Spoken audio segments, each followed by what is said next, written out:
So I chose this moment to do a little talk about nipping and mouthing because I know that this is Dylan's crazy moment, time of the day. It's his time when he has a very hard time showing impulse control and when he's most likely to mouth and grab the leash like he's doing right now.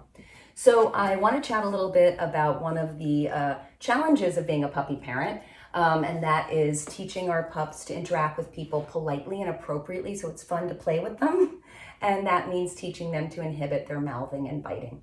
So one of the first things I would suggest, of course, is making sure that you give your puppy appropriate chew toys.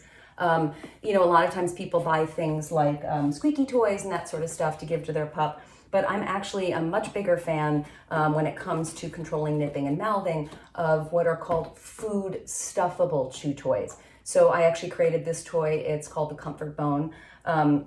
And this is intended particularly for puppies and small dogs. It's quite soft. It's very easy to fill. It's hollow all the way through. So I've put a little bit of treats in one end, and you can see that immediately Dylan is super occupied, super happy to engage with this toy, which means he's not mouthing on me or my clothes or my hair or the leash. So food stuffable chew toys, super important. Make that a high priority. Have at least 5 or 6 of them in your house at any one time, pre-stuffed, because that way you don't have to think about it. And you know that whether your puppy's in its crate, its exercise pen, or just you want your puppy to hang out with you and you're not in training mode, where you can show your puppy what you want in regards to sitting down and hand targeting and all that sort of good stuff. You have something ready to give them that's a species-specific occupation. So you really like this, yes. What do you do when your puppy mouths you when you don't give them a chew toy?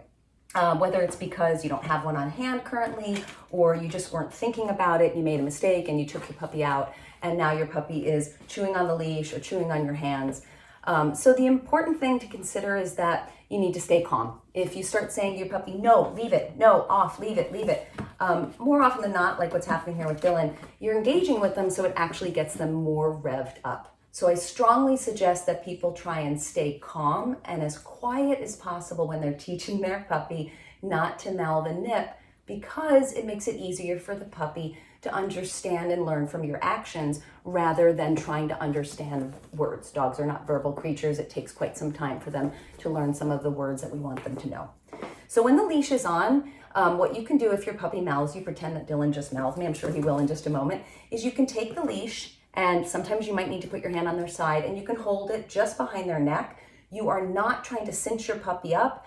You're not correcting them, popping the leash. There's none of that here. What we're really trying to do is just give our puppy feedback that any sort of interaction like that means that I'm going to hold you at arm's length, and I'm going to let you know that that interaction results in you not getting something good. In this case, that's interacting with me.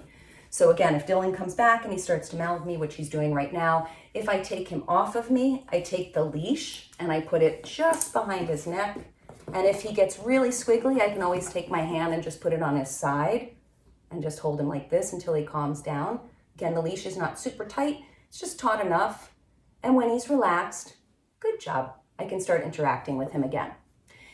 If you're getting frustrated doing that, be prepared. It will take tons of repetitions for your puppy to start to learn. Mouthing and nipping is something that nature has programmed a puppy to do. That's how they interact with each other, their mom, all that sort of good stuff.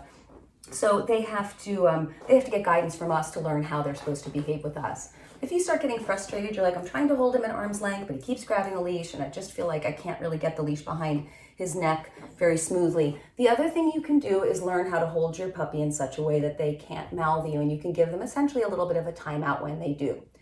So if you open your hand really wide and you put it underneath your puppy's chest, and then you take your puppy and you just put them underneath your arm so that their rear is fully, his cute little waggy tail, is fully braced.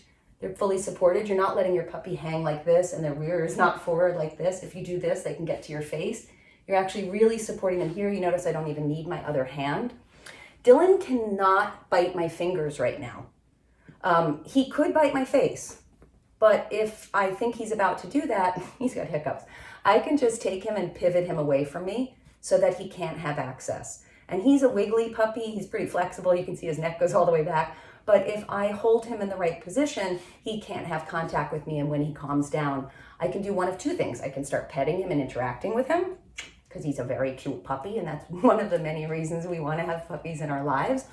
Or if he's relaxed, and we call it being a sack of potatoes, I can let him know how good that is by saying to him, yes, and then putting him on the ground. I'm not saying it yet. Yes, I'm waiting until he really is relaxed, and then I'm putting him down. Be prepared, as I said before, as what's happening with me, that you're gonna have to give feedback constantly to very young puppies. Dylan's just about 8 weeks old, so he really doesn't know much about how he's supposed to interact with people politely. So my job is to stay calm and show him again and again and again until he starts to get the idea. And if I'm starting to feel frustrated, which I'm not, but if you are starting to feel frustrated with your puppy, you can always wait until they're calm again, and then yes, and then give them something to interact with. Just be careful that if your puppy goes to nip you, mouth your clothes, anything like that, the leash, that you don't immediately then give them a toy. You really want to wait at least a moment or two, because you don't want them to associate getting something they like, a tug toy or a chew toy, for a behavior that you don't like, in this case, nipping and mouthing. Yes, you like this toy, don't you? Yes, you do. This is a good toy.